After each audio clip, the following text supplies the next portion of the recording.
And we're back. Hey.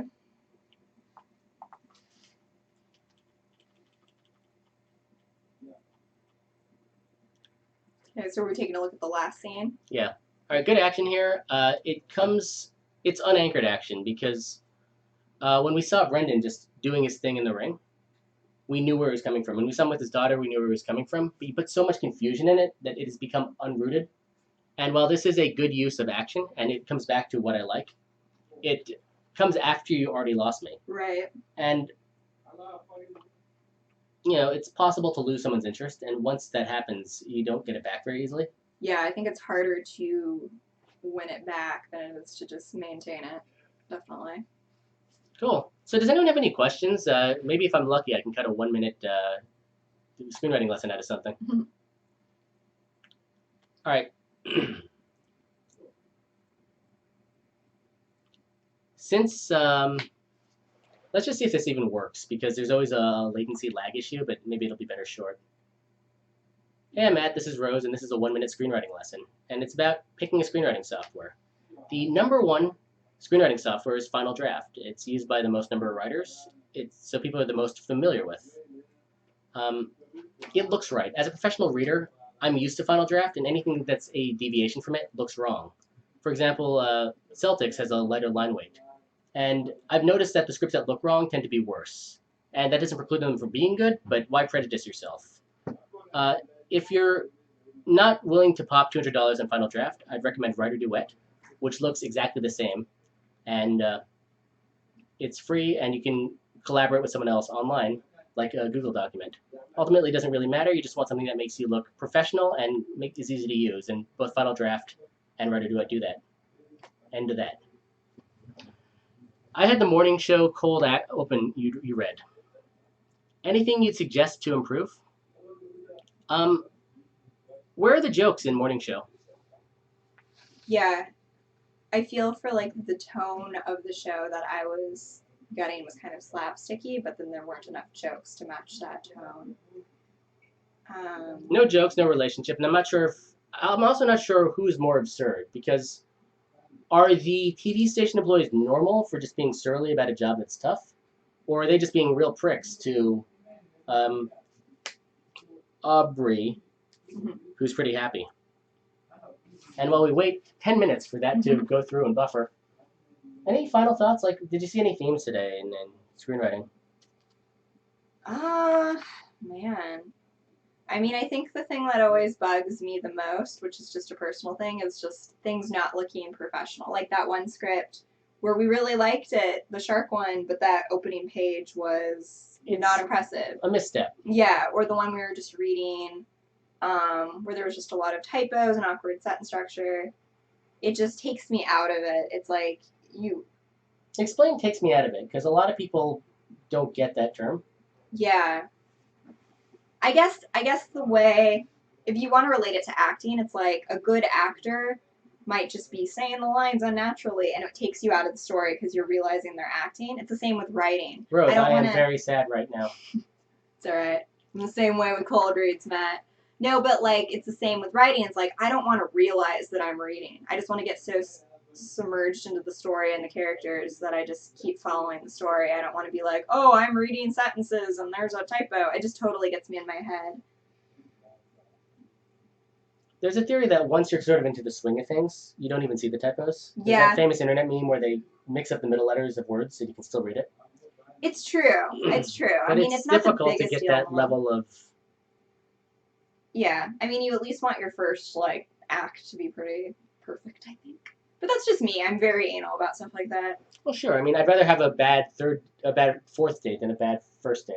Yeah, because you're willing to give the person more of a chance. Like, oh, they had an off day. I'm already invested in this. Yeah, exactly. I'm this far. I'm not going to give up now. But if it's on the first page, I might be like, eh. But also, readers can turn on a dime. We were enjoying your script, and then after a while, like, oh, I stopped getting rewarded. It's true, yeah. What is my least favorite genre to read? Do you have one? I would say maybe like a political drama. Okay. just because it's not something I'm insanely interested in. Although I think there's like an HBO thing, like Recount or Margin Call, or yeah, but there's good ones. I mean, there's ones that I mean, if they're good enough, I'll get into it. But it's just like if someone gives me a speck of that, I'm not going to enjoy it as much as like a horror or a comedy or something. If it's done right, I'll like it. But I could read like a bad horror movie and be more entertained, or like a bad comedy and still like get a few laughs. It's just not, yeah, it's just personal taste. um, I feel that male-driven romantic comedy is one of my least favorite ones to read because logically, most romantic comedies in the modern era, which are fading out, are from a female point of view. What's a male-driven romantic comedy that you can think of? There aren't too many, but it'd be like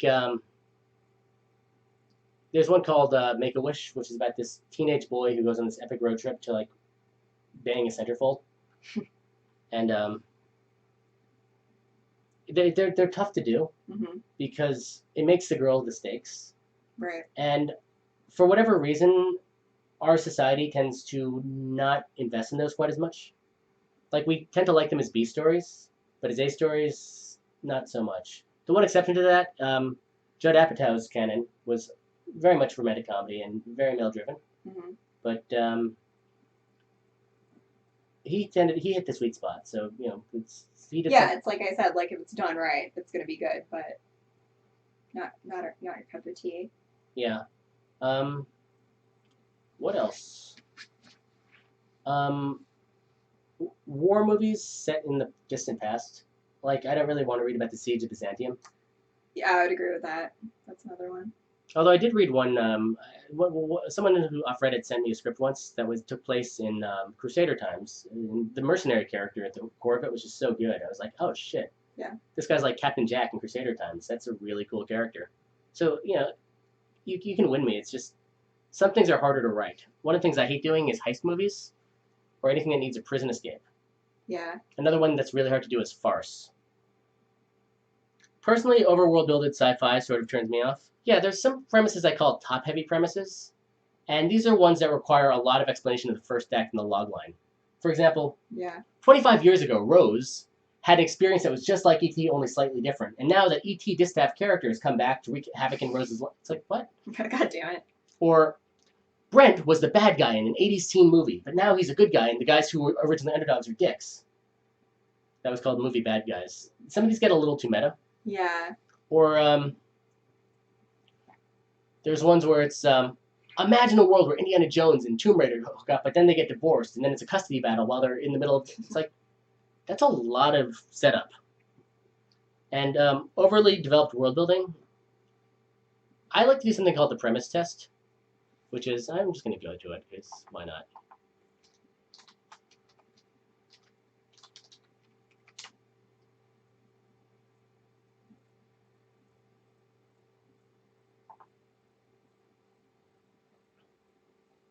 Movies basically work off of a simple Mad Lib like this. And a lot of people seem to hate this because it's dumb and reductive. But given how stupid it is, you can either do this or not. And if your initial instinct is to write 3 pages of screed saying why this is the stupidest thing ever, over just filling it in, just say, see, I did it, it's not helpful. Yeah. That usually is indicative of a lack of faith in your own concept.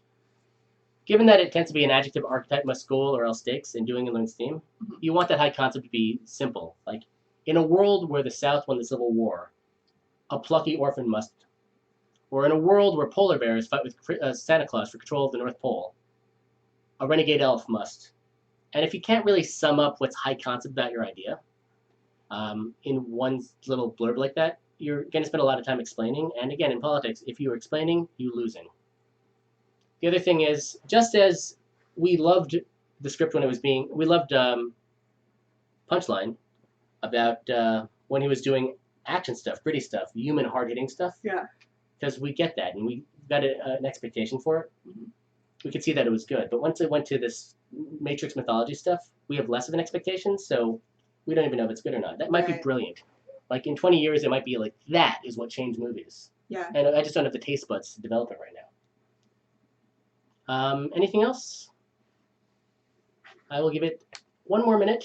If any brilliant questions come in, feel free. Otherwise, check out my site at thestorycoach.net. Rose, say something amusing. Take us out. The pressure is very high. Oh God, Matt, don't do that to me. That's like when somebody's like, "Oh, you're a comedian. Tell me a joke." I actually have like a go-to stand-up comedy joke. What is it? Tell All me. right. So there's this show, The Muppets, right? Have you seen it? I have. All right. In the show, Kermit and Miss Piggy are divorced, and Kermit is dating a younger, sexier pig puppet, which means some artist at the Henson Company put a lot of time trying to find a more fuckable version of Miss Piggy, and he did it. That also means that I've now spent a lot of my brain power trying to think of what is a more fuckable pig, and now so have you. So thanks, Jim Henson. You're welcome, everybody. That's my bit, overthinking stuff. Well, thank you so much for watching. This one will probably not make it to YouTube, but until next time, I'm Matt. I'm Rose. And we will see you.